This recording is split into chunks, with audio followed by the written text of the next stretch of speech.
60,000 years ago, a single storm could end your bloodline. Not the rain itself, what it took away. You're a hunter. Yesterday, you tracked a herd for miles. Tomorrow was supposed to be the hunt that fed your family for weeks. Then the sky opened and didn't stop. Tracks dissolved. The river you crossed yesterday became impossible. Every scrap of dry wood was soaked through. One twisted ankle, one drowned fire.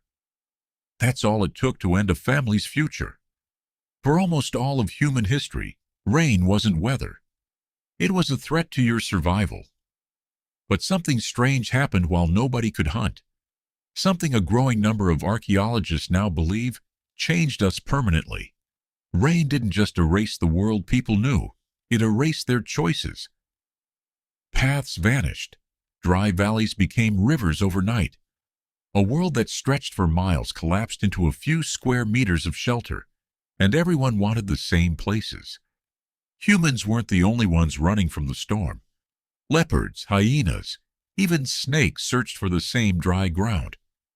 Across southern Africa, archaeological sites show humans and large predators using the exact same caves, sometimes generations apart, sometimes uncomfortably close in time.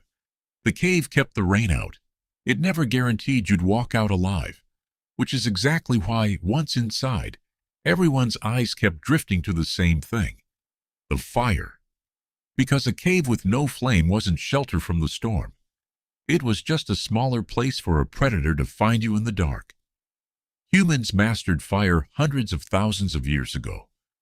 Wonderwerk Cave in South Africa and Qesem Cave in Israel prove that. But keeping a fire alive and starting a brand new one from nothing were completely different skills. Nobody knows for certain how easily early humans could relight a dead fire, and that uncertainty alone was terrifying. If your fire died in the middle of a storm, you might not get it back. No warmth, no cooked meat, no barrier against predators that hunted best at night. That's why hunter-gatherers later carried glowing coals, wrapped in slow-burning material between camps. It's why Ötzi the Iceman still carried a complete fire-starting kit through the Alps thousands of years later. So someone became the fire's guardian, hunting for dry fuel under fallen logs, splitting soaked wood to reach the dry core, peeling oil-rich birch bark that burns even when it's wet. Not glamorous. But everyone understood the stakes. That small circle of light was the only thing standing between them and the dark. Our hunter understood it too. He hadn't caught anything in days. But that night, he was the one who kept the fire breathing. And once the fire was secure, something changed. Not the weather. Something inside the cave itself. Walk into many prehistoric caves today, and the floor is covered with thousands of tiny stone flakes. Evidence of production, strike after strike toward a sharper blade. Some caves preserve entire tool-making sequences, as if the same person returned to the same seat by the fire year after year. At Blombos Cave in South Africa, archaeologists found a 100,000-year-old workshop, abalone shells stained with ground ochre, grinding stones, charcoal, a deliberate pigment recipe, not an accident. Mixing pigment doesn't fill your stomach. It doesn't scare off predators. It takes planning and hours of uninterrupted focus, exactly what a storm provides. Then there's the needle. Bone has to be carved, smoothed, and drilled with a tiny eye. One mistake and the bone splits. Hours of work, gone. Nobody makes a tool like that while chasing prey across open ground. You make it beside a fire, while rain hammers the rock outside. But the tool that changed everything wasn't the needle. It wasn't even the blade.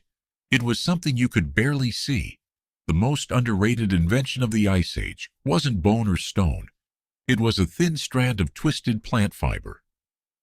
String. No string means no fishing nets, no snares, no lash spearheads, and no sewn clothing. It doesn't look revolutionary, but it makes everything else possible. Plant fiber decays quickly, So scientists assumed early cordage had simply vanished from the archaeological record. Then, in a cave in southern France, researchers found a 50,000-year-old fragment of twisted fiber left by Neanderthals. Someone had gathered fibers, separated them, and twisted them together, understanding that several weak strands become one strong one. That's not just craftsmanship. You can't invent rope without imagining the finished object before it exists. At Hohle Fels cave in Germany, archaeologists later found carved mammoth ivory with spiral grooves, likely a tool for making cordage faster. Humans were building machines to make better rope long before metal, the wheel, or writing, and a week-long storm handed them the uninterrupted hours to do it. Sleep on bare rock long enough, and mosquitoes, ticks, and parasites become their own kind of threat. At Sibudu Cave in South Africa, people solved that problem 77,000 years ago by building layers of grass bedding. Some were woven from plants that naturally repel insects. Others were burned and replaced once they'd worn out. That's not just a bed. That's someone cleaning house before lying down on anything fresh, planning for a tomorrow they couldn't yet see. The storm forced everyone indoors. Instead of waiting helplessly, they repaired clothing, prepared weapons, and cleaned where they slept. The cave stopped being just protection from the weather. It became something people invested in. By the third day, our hunter's spear was sharper than it had been in weeks. His family still hadn't eaten meat, but something else was filling the silence where hunger used to be.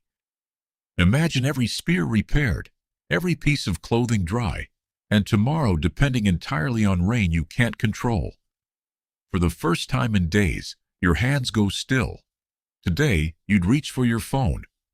50,000 years ago, people reached for memory.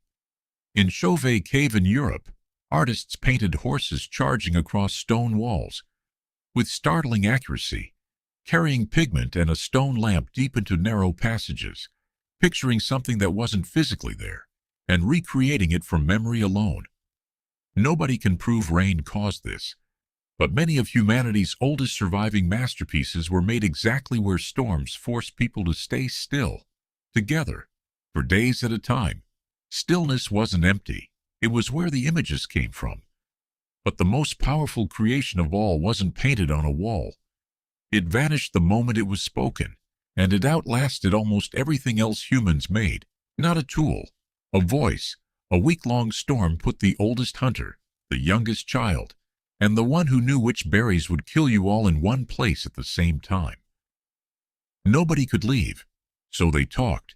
Anthropologist Polly Wiesner studied the Juhwansi of southern Africa and found that conversation changed after sunset. Daytime talk was practical, but around the fire it shifted to stories, songs, and lessons. The fire was a different kind of social space, built for reflection instead of reaction. None of it was written down. All of it lived in memory, passed from storm to storm, generation after generation, which made storytelling a technology. Along the Australian coast, Aboriginal oral traditions describe coastlines that vanished beneath rising seas roughly 7,000 years ago. Geologists later confirmed the stories matched the real ancient coastline. A story outlived the land it described. Eventually, every storm ends. The first people step back outside into a world the rain has rewritten. Fresh tracks across softened ground. Plants bursting into growth. Insects emerging by the thousands. Rain closed one door. It had already opened another. The groups who understood that didn't just survive the rain. They used it. They walked out with sharper weapons, better clothing, stronger shelters, and stories their children now knew by heart. We like to imagine human history as a string of dramatic moments: the hunt, the migration, the discovery of fire. But history isn't built only by action. Sometimes it's built by interruption. Some of our greatest advances may have started when there was nowhere left to go, when rain forced people to stop chasing survival just long enough to improve it. Rain didn't create human intelligence, but it may have handed it the one thing it needed most: time. Remember the hunter? He thought tomorrow's hunt would decide whether his family survived the season. He was wrong. By the time the storm broke, he hadn't caught anything, but he walked out of that cave with a sharper spear, a length of cord his hands had learned to twist, and a story his children would carry long after he was gone. The most important thing his family gained that week wasn't meat. It was knowledge, and 60,000 years later, you're still living from it. So the next time a storm traps you inside, and the day feels like it's on pause, remember this. For your ancestors, those quiet days weren't wasted. They were the moments that built everything that came after. What do you think changed humanity the most? Let me know in the comments, and subscribe for more stories hidden in history.